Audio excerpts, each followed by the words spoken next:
going on, Orlando Magic fans? Welcome back. Season number 2 of the Six-Man Show Postgame Live presented by Rockham. That was something. Oh, it's so funny. Every time this happens, this time of year, I'm reminded of what preseason NBA basketball is really like. And that was an adventure, folks. But anyway, glad you're here. Yeah, welcome back, guys. Welcome back. Season number 2 of the Six-Man Show Postgame Live presented by Rockham. My name is Kevin. Glad you're hanging out with us in this weird Monday afternoon, a 1:30 p.m. Eastern time tip-off in New Orleans for the Magic today. The Magic do fall 106-104. Quite literally at the buzzer. Traveling Queen with a triple there at the buzzer. Chance to win it. Was really close, but fell short. Credit to the Magic for fighting, keeping it close at the end. They could have very easily let go of the reins once the Pelicans had a lead there late, but we'll talk more about that in just a little bit. But yeah, if you're brand new, welcome. This is the Six-Man Show Postgame Live. This is our live postgame show after each and every Orlando Magic game right here on YouTube. You might be watching us or listening to this live, but you can also watch this or listen to this later, not just on YouTube, but also we'll upload this to our podcast platform as well. If you want a little recap of this adventurous game in New Orleans here on Monday afternoon, it is so glad to be back. Just a reminder, this is an interactive show. Get involved in the chat. Want to hear I've already seen a lot of comments about the New Orleans commentators, and I will talk about them as well because they were something.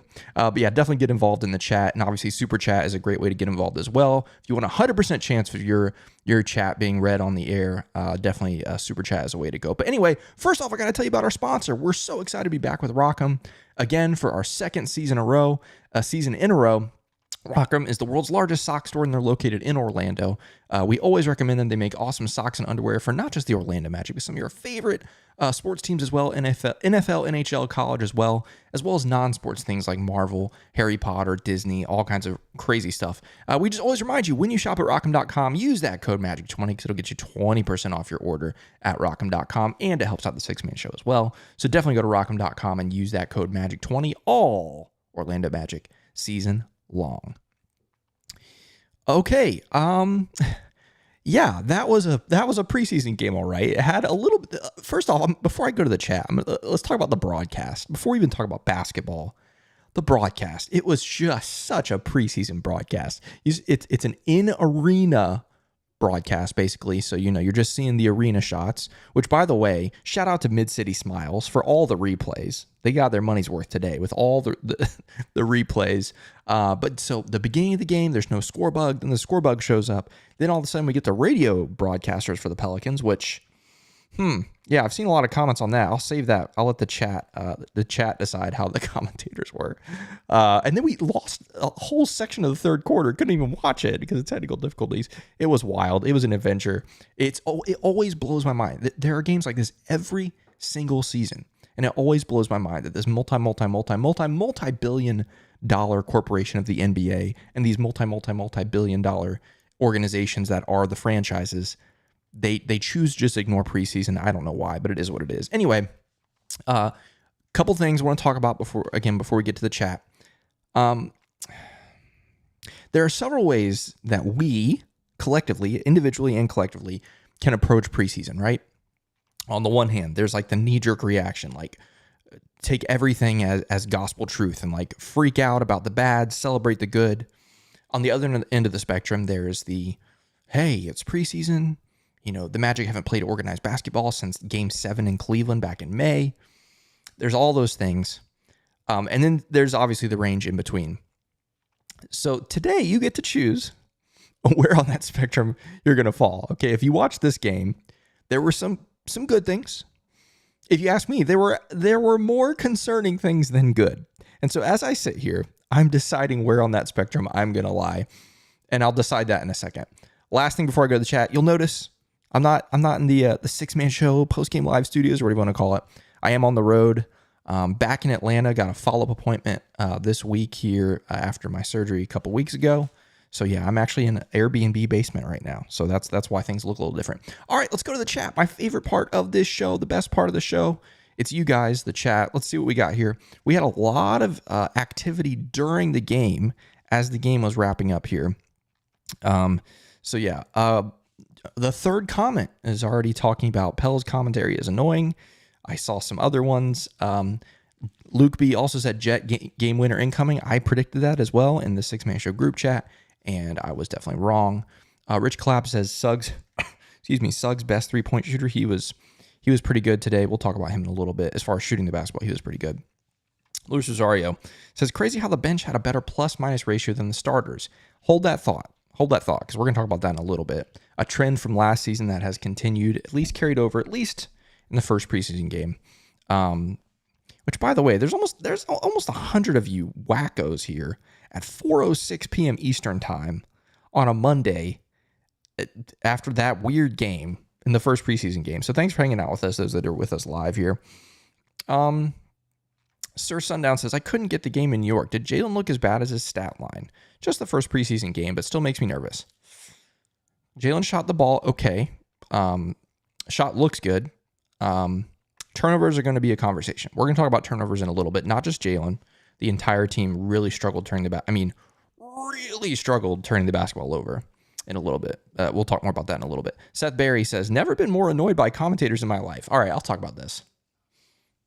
I never want to be too harsh about commentators because they have a difficult job. They have a cool job, but they have a difficult job. And the thing with what we listened to today was those are the Pelicans radio broadcasters, right? Their job is to be slightly biased towards the Pelicans, at least, if not more, right? But I was surprised at how into it they were. Like, they were treating this like a very serious game. It was very interesting. And on the one hand, I love the energy, love the enthusiasm, all that's great. But some of the moments, like the moving screen call that happened in the fourth quarter there, which, by the way, I thought was borderline. I didn't think it was bad. I thought it was borderline, a 50-50 call. They lost their marbles. They were outraged. It was wild experience listening to that. So glad we don't have to listen to that again. Luke Sylvia, gotta love him. He says, post-game live time. Let's go, Kevy. Let's go. AP says, I muted the TV. Yeah, don't blame me on that one. Seth, this is exactly what I'm saying. This was the finals for the commentators. Yeah, it was rough. All right, I'm not gonna say anything else about the commentators. Chris says my biggest takeaway is AB is much improved. Yeah, I don't think I'm going to be saying free AB much this year. Every negative, I think, is just preseason stuff, and we'll get ironed out. I thought Anthony Black was really good. Loved the aggression. Loved the assertiveness that we saw from him. I thought he was super, super good. Ace says, I've missed this intro so much. Me freaking too, man. I love that. So glad to be back. Jay Esco says, 6-man post-game show. Missed this. Me too. The only hero says, it's nice to be back. Ace says, we are so back. Oh, yeah. This must have been when the intro rolled out here. Because Luke B said, Kev. Yeah. John said, welcome back, everyone. Yes, welcome. I love our Magic Maniacs. I love the people that get to hang out with us after every Magic game here on YouTube. So definitely welcome back, everybody. Let's see here. And Luis Rosario says, welcome back. Nothing can stop Kevin from leading his followers. You guys are hilarious. Okay. All right, Seth. Yeah, he says Wendell sprained ankle, I believe. Yes. Sprained left ankle, I believe it was, for Wendell. So let's talk about that. I'll put a pause on the chat here. Okay. One of the storylines of many for this Magic team coming into the season was Wendell's health, right? Lots of questions about the hand, the wrist, all that good stuff. Now we go out there, first preseason game, and he rolls the ankle. I've seen a lot of people commenting about Wendell's fragility or whatever, and there's some merit to that. But guys, rolling, like landing on a guy and rolling your ankle, that's not like a fragility thing, man. Like, I don't know. Like, that happens to everybody. Hopefully it's nothing serious. Hopefully, I assume he's going to be out the rest of the preseason. I would be surprised if we see him play. Maybe the one silver lining to that weird week off, between Friday's game and next Friday's game is maybe we see him next Friday against the Sixers, but I would be surprised about that. So that's a big development, right? That's a really, really big development. Obviously, we'll keep an eye on that. But if it's one thing that the Magic have, it's center depth, right? Obviously, Mo, Goga, very capable of stepping in there. But Jonathan Isaac can play some in that role as well. With mixed results last season, I understand that. But yeah, the Wendell sprained ankle is definitely, for me, the biggest storyline of maybe the second or third biggest storyline in this game, but one of the big storylines from this game. Let's see. Chris says, Kevin looking like an angel with AI, the white and blurriness. Hey, I'm making do with what I got here in this Airbnb. It's Arto says extremely normal preseason game. Yes, that's exactly right. That is exactly how I describe that. Totally normal, just the way it goes. It's kind of crazy. Stephen Luong says, let's go. Magic basketball is back. Hit the like. That's a great idea, Stephen. Thank you for that reminder. Everybody that's watching this right now, please hit the like button. If you're excited that Magic basketball is back, hit the like button. If you're excited that the Six Man Show Postgame Live is back, hit the like button. Whether you're watching this live or you're watching this later, the like button is our friend. It helps the algorithm. It helps other Magic fans find our channel, find the Six Man Show. And so definitely hit that like button. K. Will says, hope the recovery is going well. Yeah, it's pretty good. Has good days and bad days. You know, the weekend was a little tougher than the days before it, which was interesting.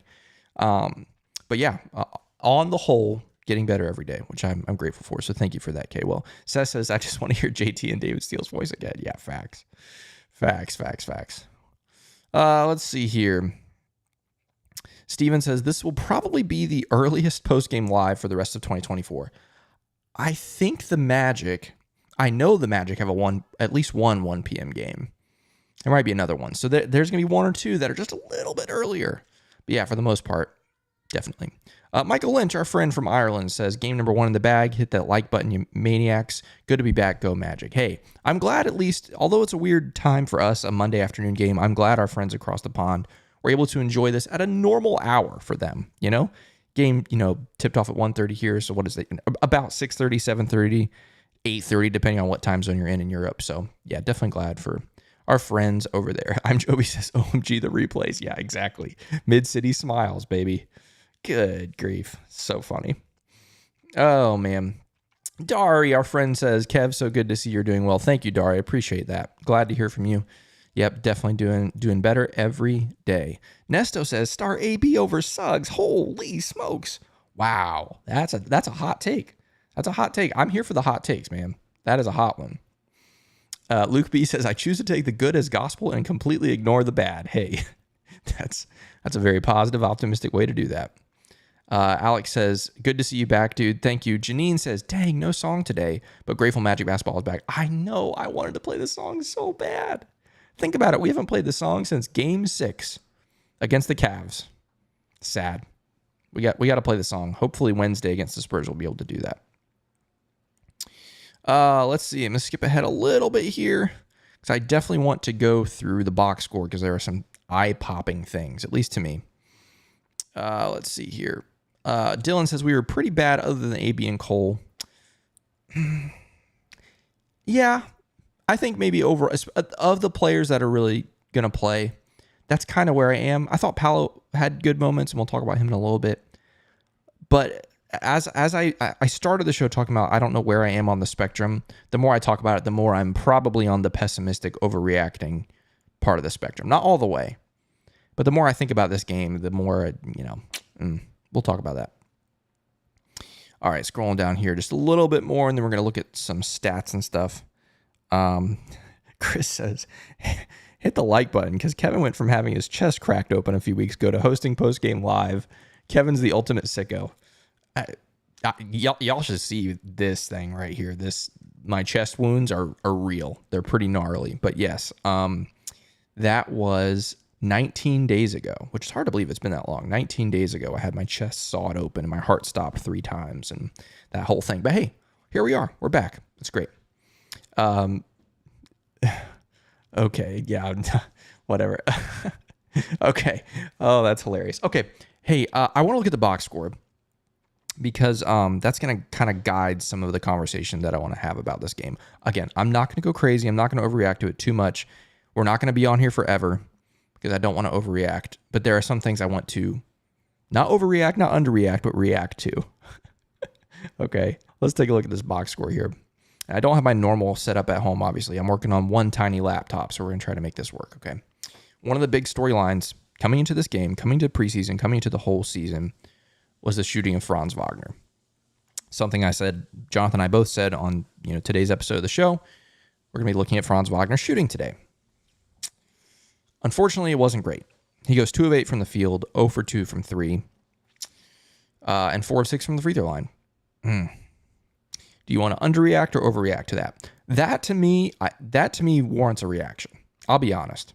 I'm not normally someone who tries to react too hard to preseason, but if there's any point that you're going to be making shots, it's got to be preseason, right? Like you should be able to make more shots in preseason than the regular season, if anything. Which is kind of weird because the Pelicans did play their starters for a decent amount. And obviously the Magic starters played 20 minutes for Franz, 21 for Paolo, 19 for Wendell before he got hurt, 17 for KCP, and 21 for Jalen. That's more minutes than I expected. Obviously, pregame, Jamal Mosley said they were going to play 18 to 20 minutes, which surprised me. But, okay, so the Franz shooting thing, that's I think it's a little bit warranting a reaction, if you ask me. Nothing crazy, but I think it warrants a reaction. So if it was by itself, if he shot the ball normally last season and we had one preseason game here where it didn't go well, that's different. But because of how it went last season, and then because of how we've started the preseason, yeah, a little bit of a reaction for me. Let's see here. Adele says, I could do some sick Halloween costume. That's a good point. I didn't think about that. I might scare my own kids with that, though. That's crazy. Sam, one of our new hosts of the Six Man Show Postgame Live. Depending on the weather on Wednesday, you might see him on Wednesday's show. He says, this game means absolutely nothing to me. Get me to the regular season. We'll see where we're at. Yeah, again, it's hard. Like, my heart is saying those things, but my brain is like, Franz didn't shoot the ball well. Again, which is concerning. Let's see. Matt said, I mean, you did take over for Luke, so maybe we see you shirtless at one point. I promise you that is not going to happen. I can promise you that is not going to happen. That's hilarious. Didalis is a good point. Herb Jones' defense is no joke, in fairness to Franz, but yes, it was an underwhelming outing. You're right. I mean, Herb Jones is one of the best defenders in the league. Yeah. Okay, Paolo. I thought Paolo was a bright spot. I thought he was really, really good. 15 points for him, 5 of 7 from the field, 1 of 2 from 3, 4 of 6 from the line, 3 boards, 2 assists, 2 turnovers. I thought he was really, really good. Picked his spots, didn't really force anything. The mid-range was there as it always is. And so, yeah, I don't have any real complaints about Paolo today. Wendell, obviously we talked about the injury. That's a really, really big deal. He ends up with 4 points and 6 boards. I don't really take anything from his stat line. But Luke says, facts, the last co-host sucked. Oh my gosh, whatever. Magic Prods 2. If you're referring to what I just said about Sam, yes. So this show, the Six Man Show Postgame Live, is actually going to have 3 different hosts rotating throughout the season. So I'm going to do the majority of the shows still, but Sam, Mel Hewish, and Matt Rogers, aka Matty World Peace on Twitter, the 3 of us are going to be rotating around all season long. Some of them will do together, some of them will do solo, that whole thing. So that's the answer to your question. We talked a little bit about it on Thursday's episode of the Six Man Show when we had those guys on. So if you want more information, definitely check that out. KCP, I'd say maybe a little bit underwhelming debut. Maybe I shouldn't say underwhelming. It wasn't overwhelming. It wasn't underwhelming. It was just whelming, maybe. I don't know. But KCP just 1 of 4 from the field, had a steal and a turnover, 0 of 2 from 3. Not the best. And then rounding out the starters, now I'm going to talk about this unit in a second. Jalen goes 3 of 10 from the field, 3 of 8 from 3, hits both of his free throws, 4 boards, 3 assists, a steal, and 5 turnovers. Yeah, 5 turnovers for Jalen. We talked a little bit about this on today's episode of the Six Man Show, that Jalen is going to be given more responsibility, leading the offense, taking a little bit of the pressure off of Paolo. We were curious how it was going to look today and throughout the preseason. 5 turnovers. Not all of those came from, quote unquote, leading the offense, but most of them did. And so that is definitely something to react to, if you ask me. On the one hand, New Orleans is a pretty good defensive team, good defensive backcourt. But still, 5 turnovers is 5 turnovers. But it wasn't just a Jalen thing, okay? The fact that the team as a whole had 22 turnovers. 22 turnovers for this team. the fact that there was, let's see, 5, 6, 7, 8, 9, 10, 11 of them for the starters, so 11 of them for the bench, that's too many. And again, when we talk about on the spectrum of reacting, the reason why I'm actually going to react to the turnovers is because this was a problem for the team last season.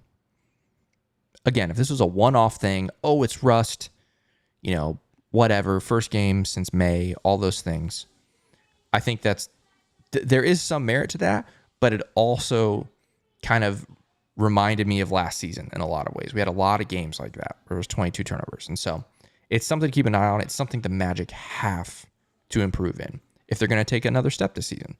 The other thing that was a little bit concerning, although it got better as the game went on, was the free throw shooting. The Magic got to the line 35 times, which is great. Great for the Magic. That's something that the Magic have done really well the last couple seasons. You go 27 of 35, 77%, ends up being more respectable. The first half of this game, free throws were a big problem. So credit to the Magic for making free throws in the second half. Really quickly, I'm going to fly through the bench. We talked about Anthony Black a little bit. I thought AB was terrific today. I thought he was really, really good. Again, assertive, confident, played within his game, didn't try to be somebody else, and I thought that was really, really impressive of him. Mo Wagner, pretty good today. Had a couple miscues there, but I wasn't worried about Mo. J.I. had a couple really nice moments, had a great block on, what's-his-face in New Orleans? Messi, not Messi, Messi. Had that great block on Messi, which was fun. Hit a nice triple, I think it was in Zion's face even, which was awesome. Gary Harris was fine. I thought Cole was pretty good. Obviously, you'd like to see him hit a 3 maybe at some point in there. He goes 0-4 from 3. He goes 5 of 5 from the line and 3 of 4 from 2. So all combined, he goes 3 of 8 from the field. Would like to see him hit a 3, but he closed out the second quarter and the third quarter with 2 great plays that led to buckets. And so credit to him for that. Tristan Da Silva gets his first NBA preseason action. Goes 1 of 2 from the field. He was fine. He's fine. Jet Howard starts cold, ends up going 2 of 6 from the field in 12 minutes, 1 of 4 from 3. Goga, I thought was okay. Had good moments, got 9 boards, which is pretty cool, in just 9 minutes, basically 10 minutes really, which is good. Also had, I think, 2 blocks, at least 1. What did they credit? They credit him with 2, yeah. 2 blocks, so shout out to Goga. We're going to be seeing more of him over the next couple weeks with the Wendell injury. Corey Joseph comes in late, makes a couple big plays down the stretch to keep this game within reach. And then Trevelin Queen and Jalen Slauson come in late. Trevelin Queen made a couple big plays again to keep this game interesting before the Magic ultimately fall by 2. Didala says, was it Jet that missed the absolute bunny? Yes. Yes, it was, unfortunately. Really quick, I want to remind you of at Rockham. This is what they've got going on right now. Obviously, the NBA season hasn't even really officially tipped off. They're going to roll out some new Magic stuff here soon. But if you haven't checked them out yet, they still have my favorite socks. Well, I have 2 favorite socks. These are one of them, the Play the Song socks, which are freaking awesome. You can still get some Everybody In stuff there from last season's playoff run. These boxers are still goated. These stuff boxers are amazing. Do they still have... first off, they do still have the Classic Edition stuff, which this is timeless. This will never grow old. I wonder if they have the stuff... There it is. These are my favorites. The split face stuff socks. These ones are sick. Love those. But anyway, yeah, definitely check them out at rockham.com. Not just Magic stuff, but all kinds of other stuff as well. We're big fans of them, and they're big fans of the Six Man Show and of Orlando Magic fans. So definitely check them out at rockham.com and use that code Magic20. Whew, okay, just a couple more minutes here. I'm not going to get... There's still 100 of you here. What are you guys doing? It's 4 o'clock on a Monday afternoon, and you're over here thinking about this weird, wacky Magic Pelicans preseason game on a Jumbotron feed. You guys are crazy. Thanks for hanging out with us here. K-Will, yeah, I forgot to mention that. The Goga 3-ball was nice. He shot that with confidence. Goga talked about that on Media Day. He talked about the fact that he's been working on his 3-ball, and he hit that one. He hit that one today, and it looked good. So shout out to Goga. Hopefully, hey, if that's not just like a one-off thing, if he actually has that, that would be pretty cool. If he's got a 3-ball in his game now, that'd be pretty crazy. Look out for him. So let's look at by the way, I was really bummed that Mac McClung didn't get in this game. Really, really wanted to see him. A couple quick, where do we go? There we go. A couple quick team stat things. Only 36 points in the paint for the Magic. That's not really the recipe for success that the Magic like to see. Excuse me. 64 bench points for the Magic. Oh, that's the other thing I haven't talked about. Once again, a concerning trend from last season that has carried over to the first preseason game of the season. The starters fall behind and the bench claws their way back into it. Is it anything? Probably not. Is it something? Maybe. Happened in the first half and the second half, especially that third quarter, which again is another trend from last season where the Magic had a lot of bad third quarters last season. They start the third quarter, I think the Pelicans started on a 10-0 run in the third quarter here today. And so, oof. Yeah, don't like that trend. Magic's biggest lead was 2, which is pretty wild there in the fourth quarter. Again, those 22 turnovers, just brutal. 26 points off of turnovers for the Pelicans. Magic shot 44% from the field, 34 of 77. They shot 9 of 36 from 3 for 25%. I didn't realize it was that bad. Of course, a couple of those were down the stretch, but we talked about the free throws, 35 free throws for the Magic, which is great. 44 boards. That's pretty impressive against the Pelicans. Again, obviously, they're not playing full starters minutes, but that's a good number. 20 assists on 34 field goals. Again, 23. Well, this has 23 turnovers. I think NBA.com has 22. But regardless, too many turnovers, 14 fast break points. We talk about the points in the paint, 19 fouls. And again, there's that largest lead. So a weird one, a wacky one. But hey, we got Magic basketball today. And that's sometimes all you can ask for. You got Magic basketball. That's exciting. So last couple thoughts here from the chat before we wrap this one up. Taryn says 22 turnovers while having only 20 assists is inexcusable. We need to clean it up. 100%. That is not a good assist to turnover ratio. J Curve says AB is faster than I thought. Yeah. Again, I thought AB looked really good. I thought he looked super, super good today. We talked about this already, but Didalis, yes, it was Jet that missed the absolute bunny. Unfortunate. Would love to see him go up a little bit stronger there. Luke B said, am I crazy for thinking Cole looked good on defense? I mean, we'll see. Jury's out on that one. Jury is out on that one. I'm Jovi says, I just hate how Goga is not as reliable from 3 as Dell. He wasn't last season. He said he worked on it this season or this off season. So we'll see. He hit his 3 today. We'll see how it goes. Let's see. Yeah, Luke B says Corey Joseph almost brought us back in the last minute. He did, but he also missed the free throw that would have tied the game. So you hate to see that. Some people were rooting for him to miss it, but whatever. Kind of is what it is. All right, folks. I think that's going to do it for us. I got to wrap this one up. As I said, I'm not home. I'm away in Atlanta getting ready for a follow-up appointment for my surgery. So short and sweet. Again, we're not going to overreact to this. We're not going to underreact. We're just going to react, okay? And I feel like that's what we've done today. Definitely thanks to everybody for hanging out with us. Again, having over 100 of you this whole time. It's just, you guys are wackos. Absolute Magic maniacs, which you love to see it. So Dialysis was good to see you again, Kev. I do also watch the podcast. Thank you so much. Florida fans, good luck with the hurricane. Yeah, good luck with the hurricane, guys. Looks like going to be Wednesday. It's going to be a wild one. We'll be back Wednesday night against the Spurs. Rain, shine, hurricane or not. But until then, of course, let's go Mets.